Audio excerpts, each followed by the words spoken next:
কয়েকদিন আগে কলকাতার আরজিকর মেডিকেল কলেজের এক নারী চিকিৎসকের ধর্ষণের পর খুন করা হয়েছে। নিহত এই ইন্টার্ন নারী চিকিৎসকের দেহে একাধিক আঘাতের চিহ্ন পাওয়া গেছে, মিলেছে যৌন সহিংসতার প্রমাণও। সোমবার প্রকাশিত নিহত ইন্টার্ন নারী চিকিৎসকের ময়নাতদন্ত রিপোর্ট থেকে এ তথ্য জানা গেছে। ময়নাতদন্তের রিপোর্টে বলা হয়েছে তার দেহের একাধিক ক্ষতচিহ্ন ছিল।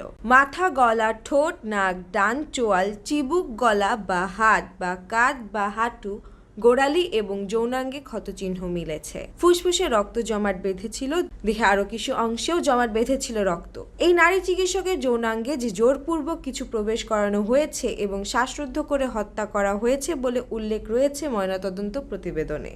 গত 9 আগস্ট ভোরের দিকে কলকাতার শ্যামবাজার এলাকায় অবস্থিত আরজিকর মেডিকেল কলেজ হাসপাতালের চিকিৎসকদের বিশ্রাম কক্ষ থেকে এক নারী চিকিৎসকের ক্ষতবিক্ষত মরদেহ উদ্ধার হয়। মরদেহ উদ্ধারের পর হাসপাতাল কর্তৃপক্ষ জানান ওই চিকিৎসক আত্মহত্যা করেছে।